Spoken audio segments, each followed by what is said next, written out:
Welcome to the Alberta Legislature for June the 7th, 1990. My name is David Carter, Speaker of the House and member for Calgary-Egmont. After question period today, this is Private Members' Day, so the member for Calgary-McKnight will be proposing a motion dealing with the government promoting leadership and responsibility with regard to tolerance and understanding. At 4:30, the House will move to second reading to Bill 211, is sponsored by the member for Red Deer North, and this deals with the sale of products not made in conformity with Alberta environmental standards. This evening, the House will sit from 8 o'clock until probably 10:30 or 11 o'clock, dealing with second readings of bills and perhaps committee of the whole. At the moment, there are 13 bills at second reading stage, 16 at committee of the whole, 6 at third reading, 2 awaiting royal assent, and 2 more awaiting introduction to the House.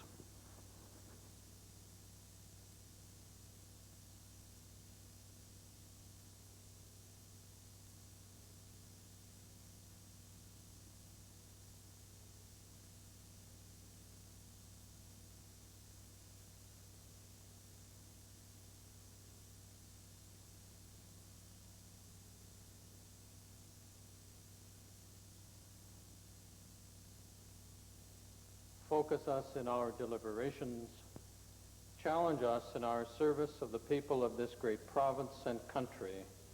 Amen.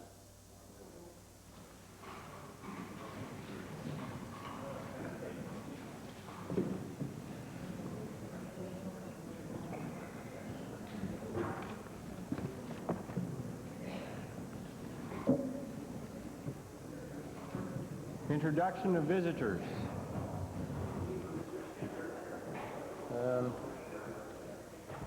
Order, please. Minister of Education. Mr. Speaker, I have the pleasure today to introduce a number of participants in an important delegation from the Russian Soviet Federated Socialist Republic. They are here visiting, the first visit relating to the education area, following the signing of an agreement between the Russian Soviet Republic and the government of Alberta that was undertaken by my colleague, the Deputy Premier, the Honourable James Horseman, when he visited Russia in October. They are here visiting with representatives from the Department of Education and a number of school boards around the province to see the number of good things that are going on in our education system and to share with us a number of their success stories in their Soviet Republic, in their Russian Soviet Republic. They are, and I would ask them to rise as I introduce them and hold our applause until they do. Mrs. Antonia Lyashenko, the Deputy Minister of Education, Mr. Alexander Kozin, the Deputy Head of the Department of International Relations, Mr. Dmitry Petrov, the Head of the Pskov Oblast Department of Public Instruction. They're joined by their interpreter and a representative from the Department of Education, Mrs. Amelia Turnbull. And I'd ask all members to give this delegation a very warm welcome to our Assembly.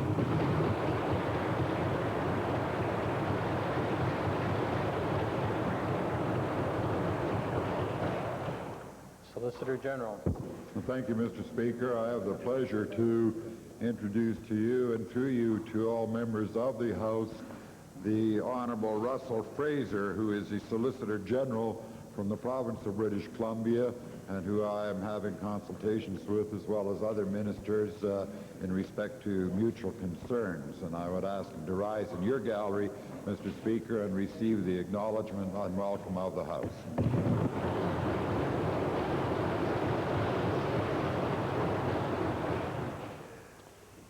Seated in my gallery today is Mr. Harley Johnson, Ombudsman for the province of Alberta.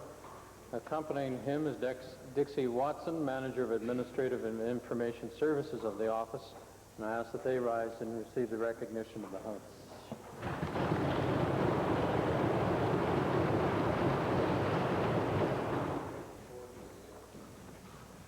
Presenting petitions. The member for Westlock Sturgeon. Speaker, I wish to present a petition today on behalf of 23 farmers and landholders in the Bowden Olds area urging the government to halt construction of the Old Creek Stormwater Management Project till such a time that a complete environmental impact assessment can be conducted and a guarantee be made that the construction of such a project will not damage surrounding wildlife or property, no way contaminate the community's groundwater system.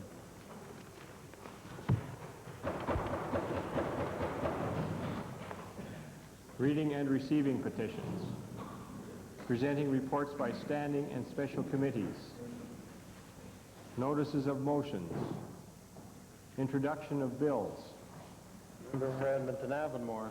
Mr. Speaker, I rise today to request leave to introduce Bill 258, an act to amend certain statutes on marital status. This is a companion bill to the amendments to the Widows Pension Act and extends, among other things, pension benefits to spouses in common law relationships. The honourable member for Edmonton Avonmore has moved first reading of Bill 258, an act to amend certain statutes and marital status. Those in favour of first reading, please say aye. Opposed, please say no. Carried. Bill number 258, an act to amend certain statutes on marital status, introduced by the honourable member Ms. Lang, is now read a first time. Tabling returns and reports. Edmonton Whiteman. Mr. Speaker, I wish to table with the House 6 copies of a report in response to questions on government travel. Mr. Speaker, this is in relationship to the comments made by the honourable member from Barrhead, minister responsible for lotteries, and it clearly indicates that the questions that we had asked were... Thank you, honourable member. Tabling is just what you have. Put it in. Thank you. Minister of Occupational Health and Safety. Mr. Speaker, I beg leave to table with the Legislative Assembly today 4 copies of the 1989 annual report of the Workers' Compensation Board. Honourable members, I have the honour of tabling the 4 copies of the 23rd annual report of the Office of the Ombudsman of the Province of Alberta.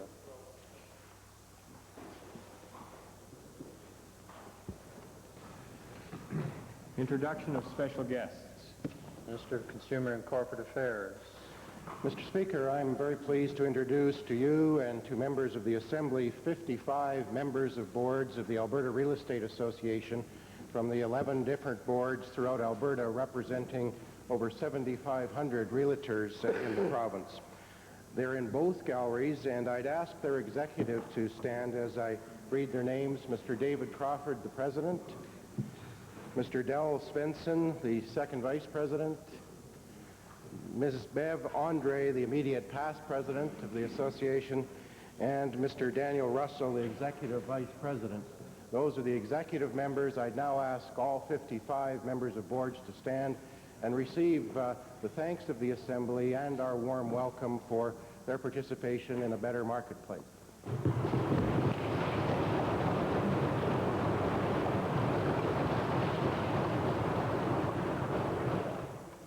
Minister of Agriculture. Mr. Speaker, it's my pleasure to introduce to you and through you to the members of the Assembly a delegation that is visiting Alberta from Brazil. It's the Rotary Foundation Group Study Exchange team from an agricultural community in southern Brazil. Along with meeting with other Rotary groups here, they're also doing a tour of a variety of agricultural activities. I'd ask that they stand as they're introduced, and that when I finish introducing, they receive the welcome of the Assembly. Team leader, Riamar Bon Otto. Accompanying Riamar is Joe Gisoe, Omar Ribeiro, George Werline, Vilmar Stememilio, Hamilton Vent, and hosting them and assisting them in moving around the province from the Edmonton Downtown Rotary Club, we've got Frank Reed and James Harabi.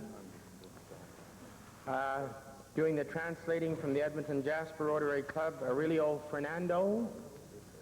And conducting them on the agricultural tour, our Trade Director for Latin America, Doug Wienert from Alberta Agriculture.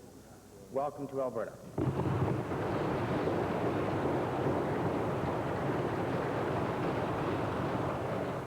Associate Minister of Family and Social Services. Thank you, Mr. Speaker. It gives me a great deal of pleasure today to introduce to you and through you to the members of this Assembly 30 senior citizens who are here to help us celebrate this week that is set aside in their honor. These groups are representative of the Society for the Retired and Semi-Retired, as well as the Alberta Council on Aging. My colleague, the member for Bow Valley, and I will be meeting with this group shortly after question period, and I would ask that they now rise and receive the very warm welcome of this Assembly.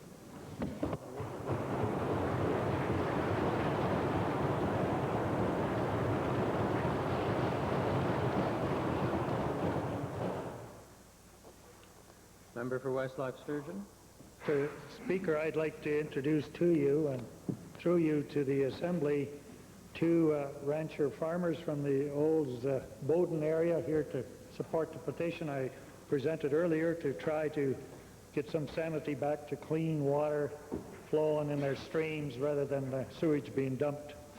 I'd asked Mr. Jim Curie and Dale Visser to stand and acknowledgement to the Assembly. Thank you.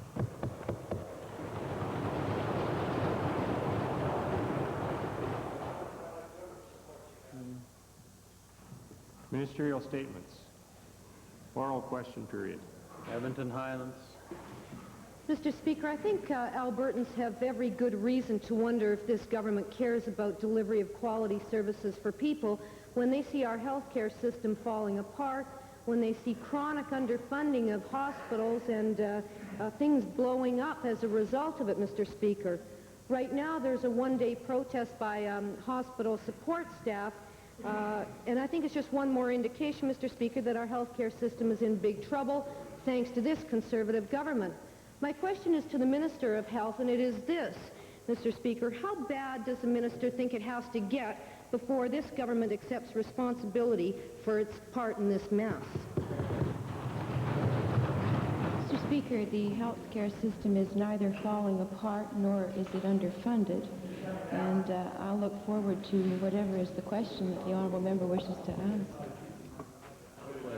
Well, Mr. Speaker, it's pretty clear from the response that I just got that this government is prepared to stick around and see if things get worse before it acts. My question is this: does the minister not realize that it is her responsibility to all Albertans to provide quality health care services, and that means providing the needed dollars to the chronically underfunded hospitals? Mr. Speaker, I accept that responsibility as Minister of Health, and this government accepts the responsibility to fund our health system in an appropriate way. I think we're doing that. If the honourable member has a specific question, perhaps she'd get to it. I already asked two specific questions, Mr. Speaker, and I take from the minister's response that she's implying silently that this is the problem of the Alberta Hospital Association. And I beg to differ, Mr. Speaker. It is this government that's happy to build, put names on hospitals, cut ribbons, but when it comes to funding them, at least to meet the rate of inflation, these guys are the first ones to put the running shoes on, Mr. Speaker. Why can't the minister understand that it is this government's responsibility to fund them properly and that workers are fed up dealing with negotiators who haven't got money to settle contracts? Okay, we've I guess finally got to the question, which I'm assuming is with respect to the AUP negotiations and QP negotiations with the Alberta Hospital Association. Of course, the government of Alberta is not a party to those negotiations. The negotiations, it should be recognized, have not broken off. There's an offer on the table that I understand the two parties are working towards. These are clearly very important workers in our health system, and I'm hopeful that the two parties can get back together and reach a negotiated settlement. With respect to the health issues involved, which certainly is my interest as Minister of Health, I have received a full report from the University of Alberta Hospital with respect to how they are managing through this job action. And the hospital is coping, and I'm satisfied that the care of Albertans currently in the hospital is not in jeopardy. Second main question. To the member for Vegreville. Thank you, Mr. Speaker. One of the things that AGT has managed to do over the years in living up to its mandate to serve the people of the province of Alberta is develop the regions in a significant way. They are a significant employer in centres outside Edmonton and Calgary, Mr. Speaker, and that's something that is surely jeopardized by this government's plans to privatize and sell off this important resource of the province of Alberta, recognizing that when this company is a for-profit, bottom-line profit for shareholders only company, Mr. Speaker, there will be incredible pressure on them to centralize. I'm going to ask the Minister of Technology, Research and Telecommunications how this government can support selling off this company when he knows darn well it's going to mean a loss of jobs and a loss of opportunities for people living in rural Alberta. Hear, hear. Well, Mr. Speaker, firstly, this is not a selling off. This is allowing Albertans to buy in to a very, very good company. Secondly, Mr. Speaker, this is an opportunity for a company in these changing times in telecommunications to exercise its real mandate and fulfill the objectives of establishing a telecommunications industry in this province, being a full-fledged telecommunications company operating on a global basis in a $300 billion market, Mr. Speaker. We'll get richer. That's the bottom line. Mr. Speaker, the minister in his act saw fit to provide some assurance, limited assurance, that the head office would remain in the city of Edmonton. There's nothing in that act that refers in any way to the regional offices or the local offices. Hear, hear. And I'd like to ask the minister why there's this apparent double standard. Why isn't the government prepared to make a commitment to the people in rural Alberta by protecting those regional and local offices? Right on. Mr. Speaker, I think the people in rural Alberta as well as in urban Alberta know that AGT, it will remain the AGT that we know it, plus. It will grow, it will give new opportunities for employees in skilled jobs, as indeed it builds upon the opportunities that exist in the global marketplace. It will carry on business as it must, or it has in the past, and as it must in the future, in order to provide services for all Albertans. That is its mandate. The programs and services for rural Alberta are going to be part and parcel of the new AGT, and we have received the assurances of that, and indeed, I think all Albertans know, Mr. Speaker. Mr. Speaker, the new AGT, as the minister well knows, could provide those services to people by locating all of the jobs in Edmonton and Calgary. And I'd like to ask the minister, given that this government has made some phony commitment to what they call local development initiative, that is moving jobs out of the major centres into rural Alberta to decentralize government services, how he can justify supporting this sell-off of AGT when he knows it's going to take the province in exactly the opposite direction. Hear, hear. Mr. Speaker, it's just another episode in the amount of misinformation coming from the other side. This is just not the case. Indeed, the opportunities that will exist in the future for employees throughout Alberta as they really meet the challenge which Albertans want in telecommunications in this province. Calgary Northwest. Thank you, Mr. Speaker. Responsible governments make sound decisions based upon, hopefully, quality information. The Alberta Liberal Party believes that privatization, as has been pointed out, of a company like AGT, when it no longer serves a useful social purpose, is a worthwhile step. And we, the Liberal Caucus, would like to support the government in the privatization, but we must have access to information.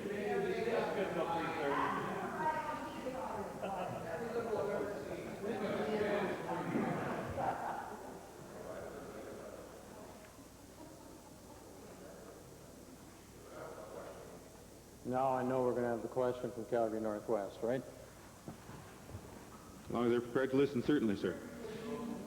Will the minister commit to responding to all of the questions and the requests that we've placed on the order paper so that we can have the information that we've been asking? And we'd like to ask the minister in particular if he can answer all of those requests no later than Tuesday of next week, June the 12th. That's the new order. Well, Mr. Speaker, when I heard the preamble of the honourable member's question, I really thought history was going to be made in this House where the Liberal Party was actually going to take a determined stand as caucus.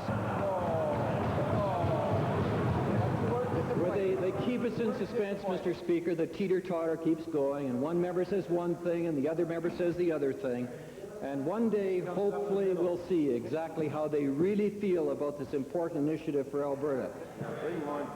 Insofar as the questions are concerned, they have just come on to the votes and proceedings, Mr. Speaker. I think there are 23 of them asking for a detailed question. We will review those and we will respond in a normal manner, Mr. Speaker.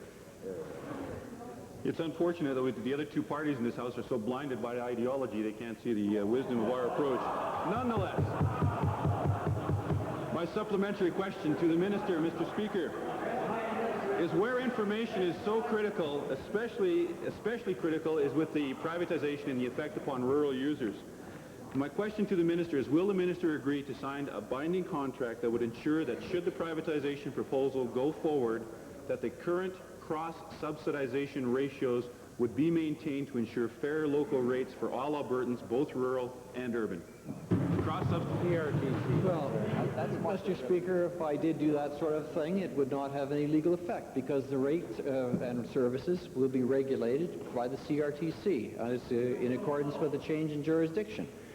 So, Mr. Speaker, it's very interesting to hear the honourable member, and we're always pleased to hear from them or any other member of the Liberal Party, but I believe they're coming closer to the no side, and if it's otherwise, then we'd sure like to hear it. They're no. Put them on the no. Final. A supplementary question, and with respect to rate increases, the Saskatchewan study of which the Minister is aware predicted increases could go as high as 168%. Will the Minister tell the House what studies he's done to show what the effect will be on those rates when you add on to that the obligation that AGT will have to pay federal income tax once they become privatized?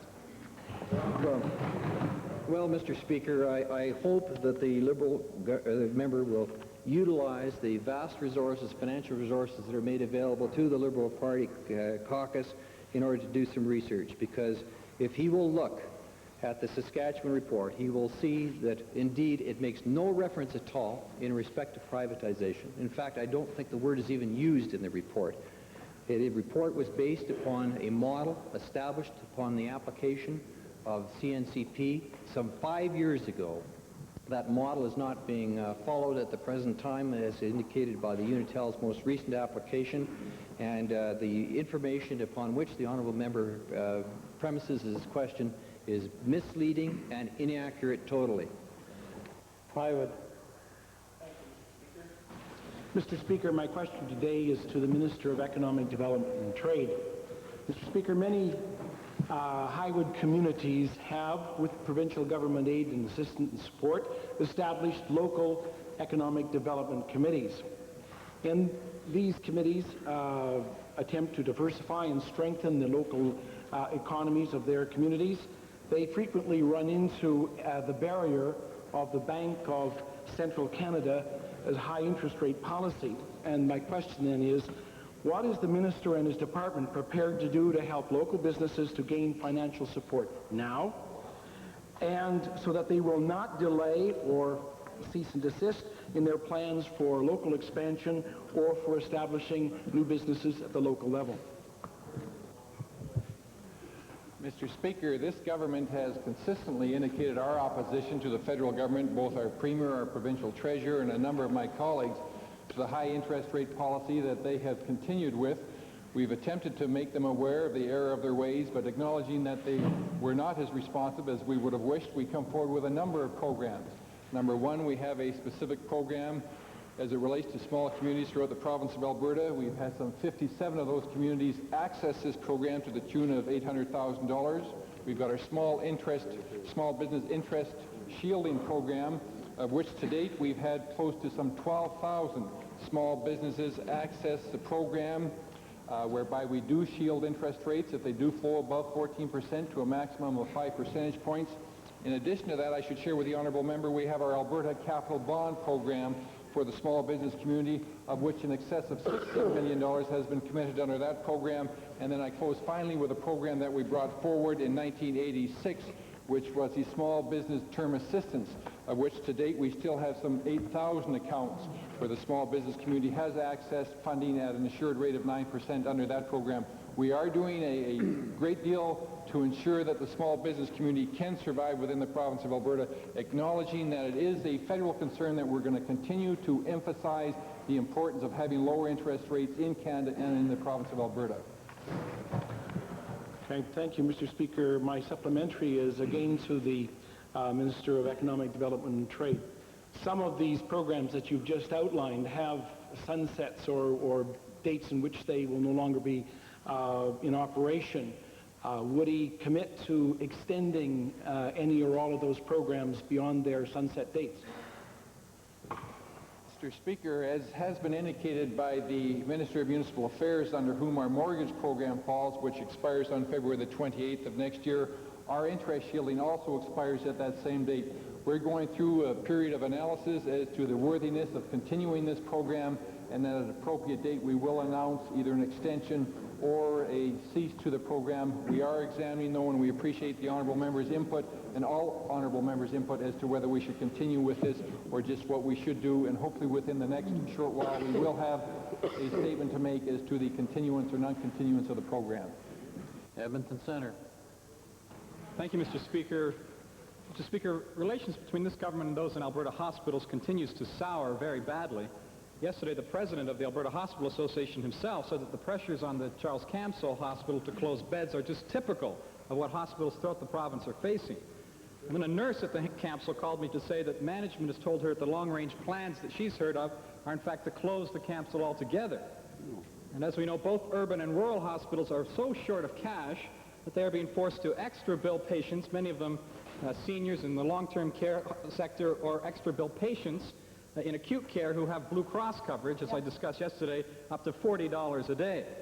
Does the Minister of Health not realize that Albertans and hospitals have just had enough of these unethical backdoor tactics, and they want the Minister to put an end to these disguised forms of extra billing now? Hear, hear. Well, I'll deal with the 4 questions in order, Mr. Speaker. The first one was with respect to the Charles Camsell Hospital. And I did receive a notification from the board chairman of that hospital that they were looking at a schedule and a short-term reduction in their bed count in order to deal with what they were facing was a rather large deficit in their view. Upon examination, it's clear that about 60% of that deficit appears to be attributable to the effect of a UNA-AHA settlement if the results of the province's review of that settlement do not fund any of it. I'm not ready yet to tell the legislature what will be the results of the review. I would simply say to this hospital and all others that we are in that process, and I will have word to them, as I've told their association, by the end of June. With respect to the preferred accommodation charges, which the honourable member referred to yesterday with respect to another facility in our province, there's obviously a misinterpretation of the preferred accommodation charge policy, and as a result, I would be pleased to file with the Assembly the directive that has gone out to all hospitals, which was the cause, I believe, of the misunderstanding, the letter that the honourable member referred to yesterday from Three Hills, and perhaps it would be a good clarification for the record. Mr. Speaker, the directives and the talk here is one thing. How it's interpreted by officials and those on the front lines in hospitals is quite something else.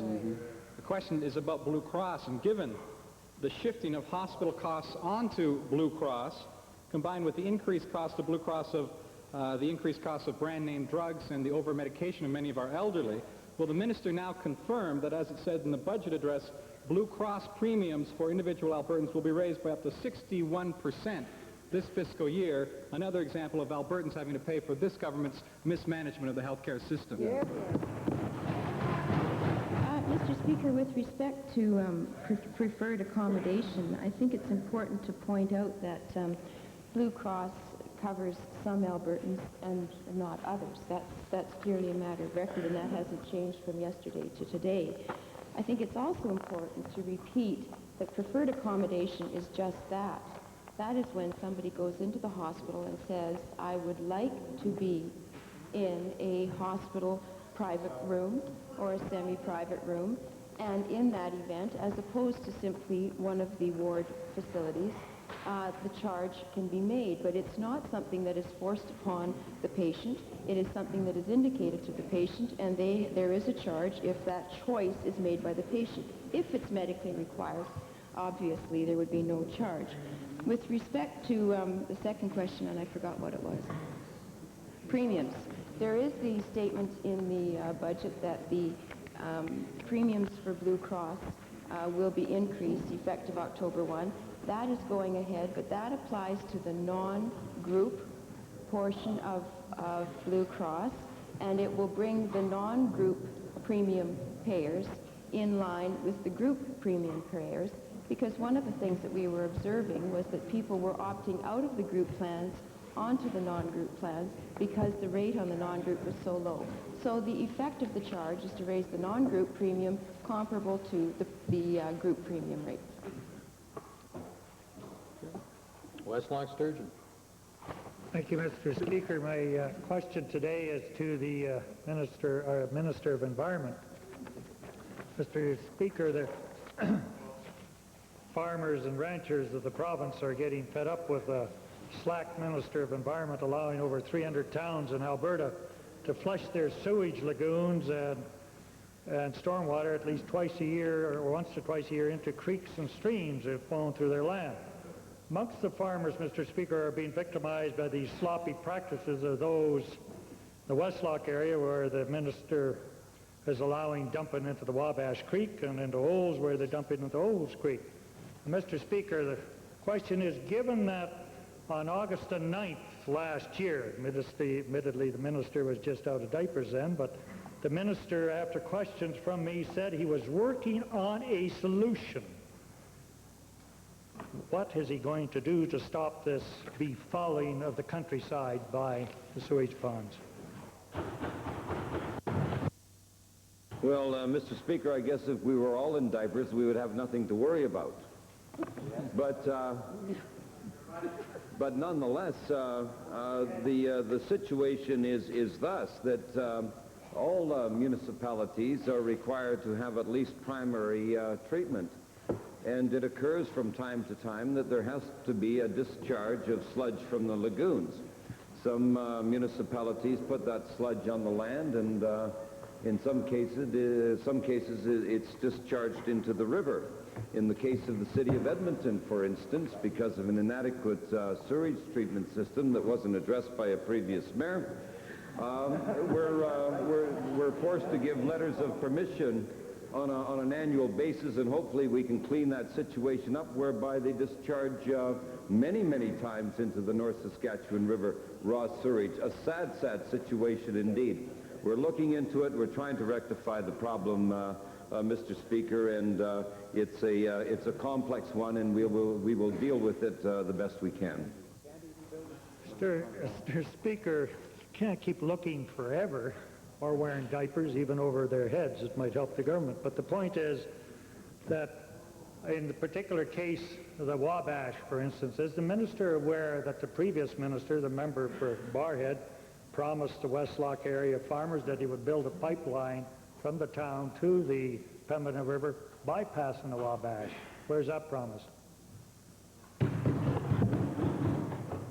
Well, I don't want to be flippant about this, but when the previous minister was the minister, I didn't even know where the Wabash was. Rimby? No. Not for honesty and truth. No, well, the rules of the House prevent me from allowing you to make reference to responsibilities previously held. Rimby?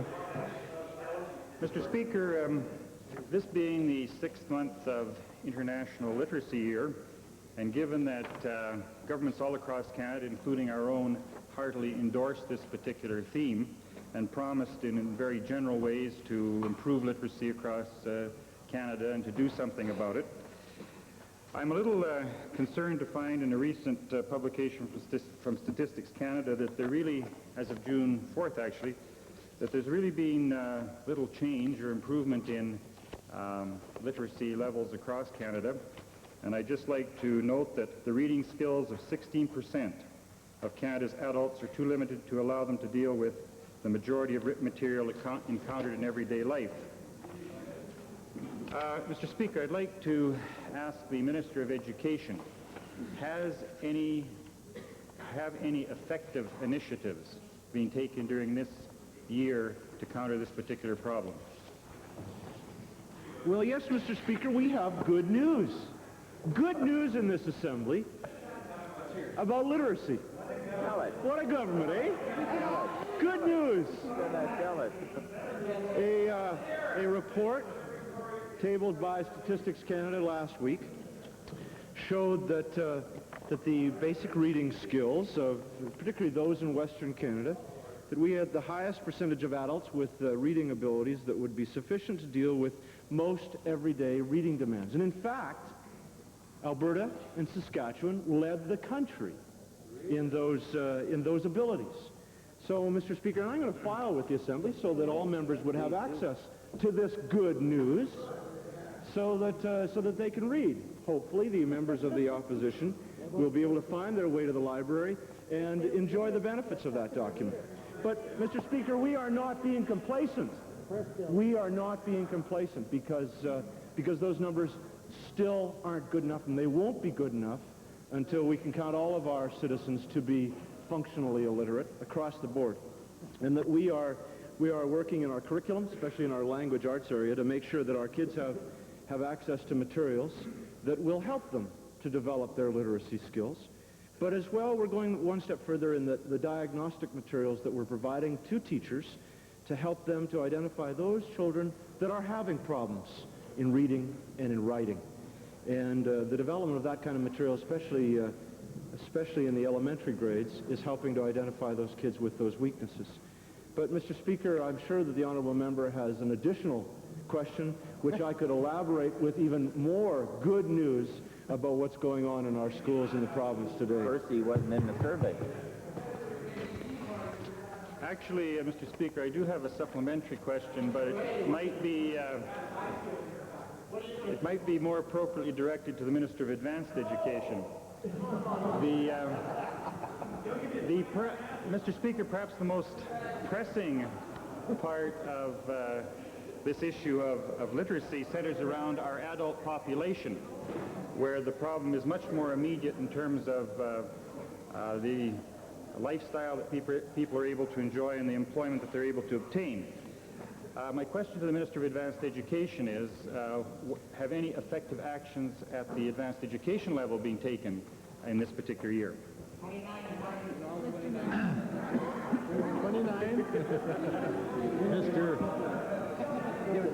Mr. Speaker, there are 29.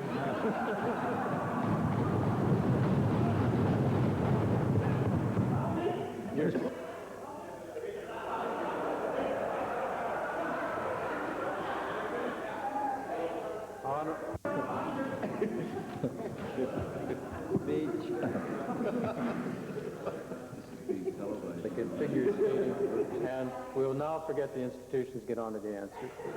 Mr. Speaker, as honorable members know, this is the International Year of Literacy as declared by the United Nations. We have some 200,000 who by definition don't have grade 9, therefore are illiterate. In response to the member for Penoka-Rimbey, we're committing some $93 million this year alone in this province towards illiteracy, of which some 23 million, I believe it is, comes from advanced education. I think, Mr. Speaker, we are sincerely indebted to the hundreds of tutors around this province who take on as a responsibility under the leadership of advanced education that volunteer role of helping people determine that basic skills in life, such as reading and writing, and I think in response to the honourable member, Alberta can stand very proud of what they're doing for adult Albertans in the whole area of literacy. Edmonton Jasper, please. Mr. Speaker, most Albertans can read. They read government promises, they remember them, and that's why this government's in so much trouble today. This government promised Albertans that the Swan Hills dangerous goods treatment facility would be restricted to Alberta goods only. As of yesterday, the Minister of the Environment has indicated his desire to double-cross Albertans on that commitment. In fact, went so far as to say that he has recommended to Cabinet that the borders be open not just to material from the north, but through the southern populous parts of the province, including my constituency of Edmonton-Jasper Place. Now, I would like the minister to answer what gives this government the right to impose the additional risk that goes with additional miles, additional material being carried on Albertans so that they can wash away a sea of red ink at that facility. Which, transportation or environment? We don't know. Repeat the question, Ralph. Repeat the question. He doesn't know. Well, Mr. Speaker, the transportation of hazardous goods is the responsibility of the Minister of Public Works, Supply and Service. If something happens to that, then it's the responsibility of the environment. Right. If they do a poor job at the Jasper Place. If I was the Minister of the Environment, I wouldn't want to answer the question either. That's right, that's right. Mr. Speaker, it was the Minister of the Environment who said yesterday that he had recommended to his cabinet colleagues that the policy be changed, that the border be open to waste from Quebec and British Columbia through the populous regions of Alberta. And I just wonder if the Minister would undertake today that no such policy will be made until a complete review is done by the Natural Resources Conservation Board. Well, first of all, I think that the honourable member should read and listen carefully. He doesn't do that very often. No. I said I would be open to discussion relative to this policy. And indeed, Mr. Speaker, we've received a request from the Northwest Territories. We've received another request from Quebec relative to those PCBs that have been rendered harmful through the Saint-Basile-le-Grand fire. And I have said to my colleagues in the Northwest Territories, in British Columbia, and in Quebec that we would discuss this. Now, I don't see what is wrong, Mr. Speaker. I'm speaking personally, and I haven't discussed this with my government colleagues, and it's something that we'll have to go to the government and to the people for consultation to get a feeling relative to this issue, Mr. Speaker. But I can't see anything wrong with stopping off at Swan Hills, especially when you have a big truckload of PCBs coming from the Northwest Territories all the way through the province of Alberta and into the state of Oregon to be disposed of. Right. Why it shouldn't stop off there. Yeah. You know, I don't know. My sense of economy maybe is way out of whack, but I think it's a lot better than the honourable member for Jasper Place. Edmonton Calder. Mr. Speaker, the Minister of Family and Social Services has indicated that he is making certain changes in his proposed daycare reforms. He has said that he will drop his very regressive proposal to increase the number of infants per worker. And he's also indicated that he's going to change staff training requirements. As Alberta currently has the abysmal record of not having any staff training requirements, and in light of the fact that his proposal in his white paper is very limited in terms of training, will this minister guarantee that his changes to his proposal will not weaken training requirements, but in fact they will be strengthened? Mr. Speaker, we are currently going through a process of reforming our daycare policies in this province. It's a very lengthy and a very exhaustive process, but it's a very helpful process. And that's one of consulting and working with parents, daycare advocates, daycare users, daycare operators, Mr. Speaker. I've been very pleased with that process. In fact, Mr. Speaker, I've received over 2,000 responses, some very thoughtful and helpful letters. And yes, some of them, Mr. Speaker, raised some issues with me. They wanted me to revisit ratios. They wanted me to revisit perhaps the timing. They wanted me to revisit standards. And Mr. Speaker, that's what this process is all about. I've said all along that it's important for Albertans to be a part of finding these solutions. It's important for Albertans to be a part of making sure that we continue to have the highest quality daycares in Canada, that we continue to be able to meet the demands when no other province has been able to do it, and that these programs are not only appropriate for today, but will also be appropriate to take us into the next century. Mr. Speaker, that's the process that we're going through. As I say, I've been very happy with the way it's working, and I look forward to announcing the results of this process. Mr. Speaker, well, obviously the minister hasn't made a commitment in terms of what the training requirements will be, so it's hard to say whether or not he believes in quality childcare in this province. Mr. Speaker, the white paper also indicates that operating allowances will be cut, but gives practically no information about the levels of subsidies to low-income parents. But what is clear is that many parents earning below the provincial average income will not qualify for any subsidies. So to the minister, in view of the fact that so many Albertans have expressed concern about paying higher fees for daycare in this province, which they can't afford, why is the minister refusing to address this particular issue? Hear, hear. Well, again, Mr. Speaker, some assumptions that are being made. All along we've said that we want Albertans to be a part of this process. And I'm perplexed why the member opposite has such a difficult time of understanding it. We've said, again, Mr. Speaker, that, that here in Alberta we have one of the best daycare programs in Canada. We know that. We've said, Mr. Speaker, that we want to make it better. We've said, Mr. Speaker, that we as a government don't pretend to have all the answers, that it's important for us to work with Albertans to establish those answers. We've gone through an exhaustive process. As I say, I personally have read over 2,000 letters. I personally have responded to over 2,000 letters. I've met with many, many advocacy groups right across this province, from up north to down south. I've met with many, many parents across this province, as have my colleagues. Mr. Speaker, we're determined to continue to lead the way as it relates to daycare here in Alberta for the rest of Canada. We're continuing to make sure that we continue to meet the demands, and we're determined, Mr. Speaker, to make sure that our programs are focused and, again, appropriate not only for today, but for the future. Calgary Buffalo. Thank you, Mr. Speaker. This is to the provincial treasurer. On Tuesday, the provincial treasurer made a statement to this House that is totally wrong.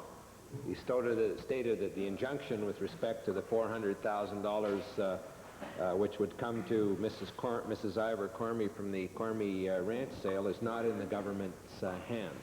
Well, I've talked to lawyers who are involved in the issue, and it's clear that the government's lawyers alone obtained the injunction, and they can have the injunction released simply by going to the court and asking the court to release it.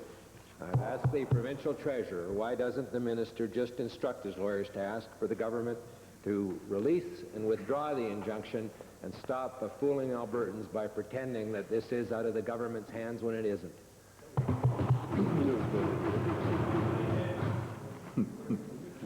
Mr. Speaker, the member from Calgary Buffalo sounds like an attorney across the way that's arguing a desperate case. And I want to advise the House, as I've said before, Mr. Speaker, that this matter is in course before the courts, that it is a matter which the courts will adjudicate. The appropriate action has been taken, Mr. Speaker, already. The government is no longer involved. This is quite a clear statement that we made before. And it does meet all the tests, both of the code report itself, because all the people who are named in our action were named in the code report. It's still, as I understand it, Mr. Speaker, a matter which the courts can adjudicate. The only additional information I have now, Mr. Speaker, that I understand that one of the members has now secured legal advice and may be, in fact, pursuing an action before the court. Again, Mr. Speaker, it's not the province's area of adjudication any longer. Well, it's not correct, and since everyone else but the minister is trying to make the ranch deal fly, it's clear that the minister has become too closely and personally involved in battling the Cormies, and it's affected his judgment. And I'm wondering, Mr. Speaker, why the minister then doesn't ask the Premier to put someone else in charge of dealing with this Cormie issue so that objective decisions can be made that serve the interests of this province. Mr. Speaker, I recall a year or so ago, this member in particular, clamoring for the government to move more efficiently against the owners of the principal group. Right. Oh, crying out for the fact that the province has not moved swiftly and effectively enough, suggesting that we had not taken action against the people involved here, Mr. Speaker. Now, it's convenient, Mr. Speaker, to hide in the hills until the war is over, then come down and shoot at the wounded people here. And that's essentially what he's doing, Mr. Speaker. Essentially what he's doing here, Mr. Speaker. You know, that's typical the way in which that member thinks. Absolutely consistent with their policy is don't be consistent. They're on both sides of every issue. We just saw it with respect to the AGT issue. We now know that they're opposed to it, clearly opposed to it. Now, Mr. Speaker, we find that they're supportive of the owners of the principal group. That's essentially what they're saying here, Mr. Speaker, and they have gone from one direction to the other direction in a matter of 1 year. How convenient and how inconsistent can this group be, Mr. Speaker? Watch the thing. Red Deer North, followed by Edmonton Kingsway. Thank you, Mr. Speaker. My question is to the Minister of Technology and Telecommunications. It's no secret why a majority of Albertans and possibly the Liberal Party are expressing genuine interest in the opportunity to invest in AGT. It's no secret because it's a good opportunity to invest in a good company. But, Mr. Speaker, when a study like the SaskTel study does come out, raising honest questions in the minds of honest Albertans, I don't believe the minister can brush it aside. It needs to be faced head on. And I'd like to ask him directly what studies he's done, what numbers he's got, to back up the fact that increased competition will not, in fact, cause rates to skyrocket. What studies has he done